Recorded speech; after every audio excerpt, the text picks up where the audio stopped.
The footage used for this video is from the game Hunger Dungeons. Feel free to go check it out on Steam for free. And, if you feel so inclined to, there is an option to actually pay for almost every character in the game. With that, let's start the video. Hey guys, it's Likos, and with me today is... Oh, I didn't mean to cut you off there, Spider. Hi there, everybody. This is Seiryu Eisenlands, whatever the fuck you call me. How you doing, guys? Good morning. So, you had a discussion video you actually wanted to do. Yes. So, I'm assuming that if you're watching this video, you are probably a gamer, and therefore there is something that you should probably know about. It is a little something called Denuvo. It's an anti-piracy measure. An anti-piracy thing that it's like I don't really have anything I can call it. Anything can what's the word I'm looking for? Anything I can relate it to, but it's a new anti-piracy thing that's being put mostly on single-player games. Well, that doesn't sound that bad. Heck, well, here's the thing. Keep protection of their property. Yeah, and check the website out, and Denuvo explicitly states that they don't expect it to be unbreakable, they do expect it to stop pirates for at least a week. However, the thing with Denuvo is that people are bitching up and down about is that you have to activate your the software for the game. So you activate your hardware on Denuvo in order for it to allow you to play the game. Not normally a bad thing. However, if you ever change your system specs or your BIOS settings, you then need to wait 24 hours before Denuvo will let you play any games where Denuvo is enabled.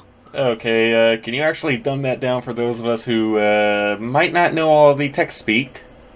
Basically, if you change your system's core settings, or you swap a piece of hardware out, you have to wait 24 hours before Denuvo will let you play your games again. Wait, seriously? That's fucking stupid! And that's what people are bitching about. For people who mess with their computers a lot, Denuvo is going to be Satan itself. I, on the other hand, who have a decent-ish computer and no real plans of updating it, like changing the hardware, I don't see the problem. While I admit 24 hours would be kind of a nasty wait time, if you just so you can re-register your hardware. I can see why they're going with Denuvo. I mean, if it's harder to crack especially because it's new, and thinking about things logically, most of a new game's sales are done within the first week it comes out. If Denuvo can't be cracked until then the people that made the game can actually get their money's worth. That is correct. Then the game devs get the money that they otherwise would not have gotten from pirates, which makes sense. I can understand why they're going with Denuvo, and they're going to get a bunch of new games. For one, I'm going to have to do with Denuvo in about 2 weeks when Tales of Berseria comes out. Berseria? Don't you mean Despair? Berseria. It's a new entry into the Tales series. It's not Vesperia. For one, I'm looking forward to this one. I think the last entry is Zisteria, whatever the hell. Yeah, Zisteria. I think that one flopped, and I loved all the others. But that's getting off topic. Yeah, I was about to say. So yeah, there's a bunch of. So yeah, Denuvo is basically an anti-piracy measure that prevents you from changing your system settings or hardware for 20. Well, it doesn't really prevent you, but it stops you from playing games with it enabled for 24 hours when you do that. So, I can see why some people will be mad. Switching to piracy for a second, I am a little guilty of pirating games every once in a while. That said, I only do it when the games would ordinarily be impossible for me to get, or the means of getting them are ridiculous. I'm sure there's some people out there who heard of a little game called Fate Stay Night, visual novel by Type Moon. I think, or maybe it was, no, it wasn't Key. It was Type Moon. Yeah. The best fan translation out there is from a company. I don't even know if it's a company, but it's a group called Mirror Moon, and they outright say on their blog, "Please do not use our translation for any illegal copies of the game," meaning pirated copies. Right. Understandable. That's a good business model right there.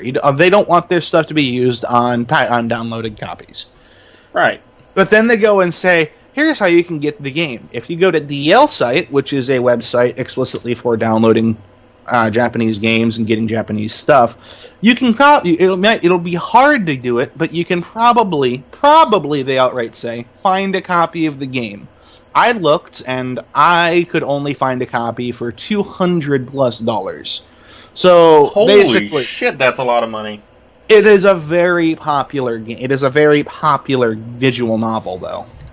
But So much? basically, my stance is, so I can spend $200 to get a disc that may or may not work from a Japanese from a Japanese website. So I'm going to have a hard time even getting to it, and then wait possibly a month for it to get to me, or I can get a Pirate Bay and get it in 15 minutes.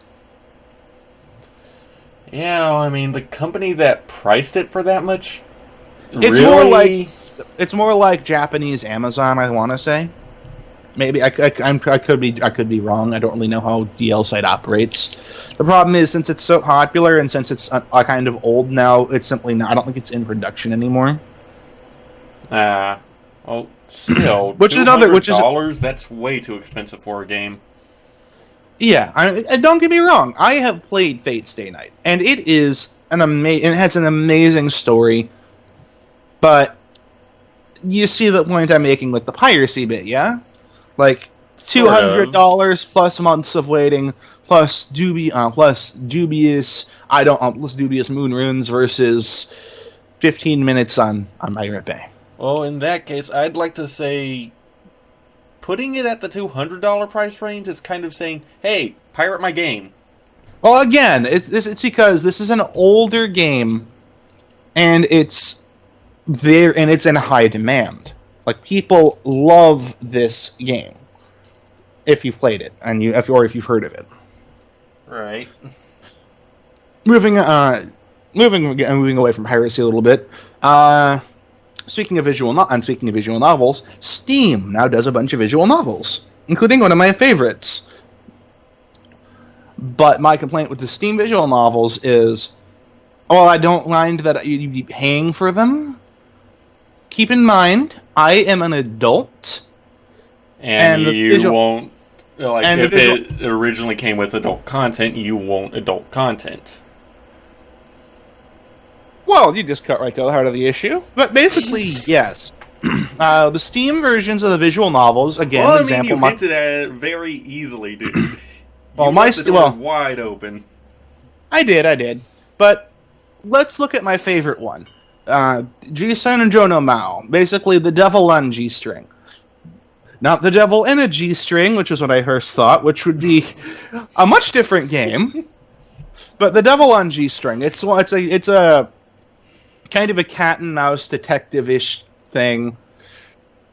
Where classical music has a lot of impact on the game itself, and they use remixes. They use remixes of classical music for a lot of the game's soundtrack. In fact, even if you don't know how to play the game, go look up the Devil on G-String's soundtrack. It has an amazing soundtrack. It should be on YouTube somewhere. But not getting away from the point. The point is that game did have adult content, and it's cut for the most part in the Steam release. Why would they do that? Because they have to go all ages for Steam, because anybody could be using it. They don't really have a filter that says this person is old enough to pay for this game. It's basically Steam asks you, how old are you? And it doesn't have any way of telling if you're lying. True. So, my complaint is this.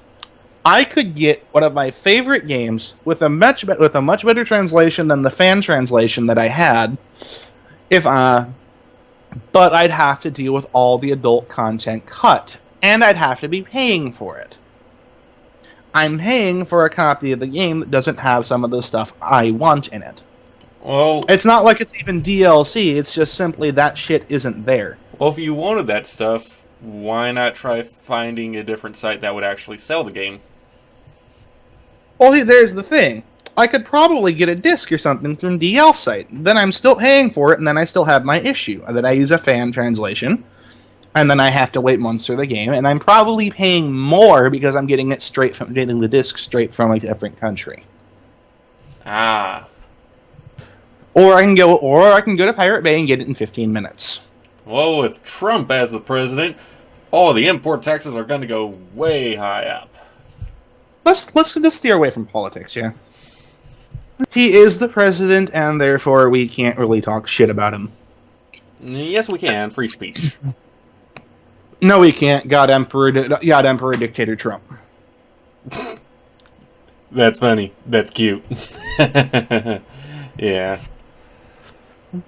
But we're getting off topic now. Yeah, that was my bad. It's fine. So, I would count that as getting back on the topic of those censored visual novels. I only found out that they took out the adult content in the Steam version the hard way. I had already bought a couple, played through them. Mind you, some of these are games I had previously owned from Pirate Bay, and the lack of the scenes that I paid for was kind of annoying. Granted, there are workarounds.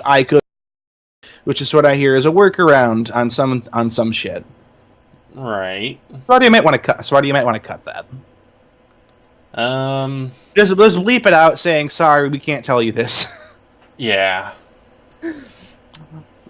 I'll have to remember that. I'm sorry, everybody. I can't actually tell you the workaround. I'm sure you can Google it, but we can't afford to have anyone. Yeah, we don't. I'm not going to go around telling you what to do just in case it messes up something. I can't even get more specific there, but I'm sorry, I can't do it just in case. But anyway, continue. Long story short, you're with the visual novels on Steam, you're paying for a product that, while it may be more refined, for what I hear, they did even upgrade the visuals. Apparently in The Devil on G-String, most of the game characters' sprites are actually full body, but because the aspect ratio of the original version is low, you can't see them. So while they did improve the actual visual novels themselves at least a little bit, since you're not getting the full products, I don't think I'll be buying anymore. And it's too late to ask for refunds on the ones I did buy. Which is annoying. So, yeah, I don't know if that really counts as censorship. I know it is, because this Steam has to be all ages. Right, but that's mainly the site's decision. Steam isn't a website, it's a company. Oh, still. Valve is the company, Steam is the product. But, yeah. Valve, maybe you're listening, maybe you're not, but maybe find a way to put the fat material back in. Just saying. Or possibly figure out a way to get the, what's the E through M stuff called? I forget the actual name. ESRB rating. Yeah, find a way to implement that. That might actually help. Like, again, I understand. I know I've said this before, but again, I know why they're doing it. It's because literally anybody with access to a credit or debit card can get any games they want that are available on Steam. Therefore, Steam has to be all ages, which I've said a bunch of times now. Right. Or I can just go to Pirate Bay. Yeah, don't do that unless there's no other way to get the game, I guess. But I would rather not pirate because, one, I don't know how to, and two, it's illegal as fuck. Actually, the laws regarding pirating some things are a little bit iffy. For example, if it's something that is simply unavailable in a country, like say the Japanese version of a game that never came to America, or say a good example would be the Star Fox 2 game, which never got released, but I think it may have been on the Famicom. I can't remember though. But I was going to go. Basically, you did what you just said. What I was going to say. There was another game within the Type Moon universe that simply is not available in the United States. I'm sure a few people who know about the Type Moon universe know about it. It's a game called Melty Blood. There's 3 games in it. Don't look. Some of those Japanese games have really weird names when they try to use English. But yeah, it's a fighting game set within the Type Moon universe, specifically within. Actually, let's see here. Not exactly the. I'm not going to go into the details. I'm sure if you know of the game and you know of Type Moon, then you know of the details. But it's not that the long story short, the game is not available in the U.S. So I pirated it once, and I loved it. And it's on my other PC, which is unfortunately sitting dead. So sad.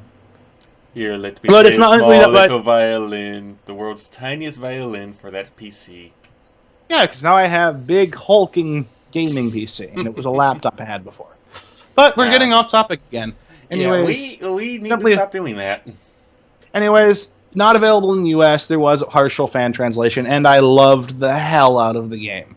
So I think the law might be a little more lenient if I were to pirate that. I would throw the money. I would throw some money at the developers of the game if I could. I'm sure there's a way to, but I would do it if I could. All right. So let's see. We covered Denuvo, we covered piracy, we covered censorship. Anything else you think we need to cover today? I mean, I think we got everything out. Yeah, I think that's all you really wanted to talk about, unless you have something spur of the moment. Actually, I do. Thank you for watching and liking, guys. This is Eisenlands. This is Seiryu of the East. This is Macabre Mage, whatever you know me as. Eisenlands. Just choose one name already. All right. This is Bob the fucking Builder. Thanks for watching. Have a good day. Bob the Builder? You were my favorite show as a kid. Can I get your autograph? Why, sure. Just come with me. I don't see well in the light. There's a van over here. If we just can get in the back. Okay, just let me grab my shotgun. I would like to personally thank you for watching these videos, liking, and subscribing to Sparta. He's been doing a great job, I think, lately. Just not in the Resident Evil 40 years. Hey! Thank you for watching, liking. You have a good day. This is Macabre Mage out.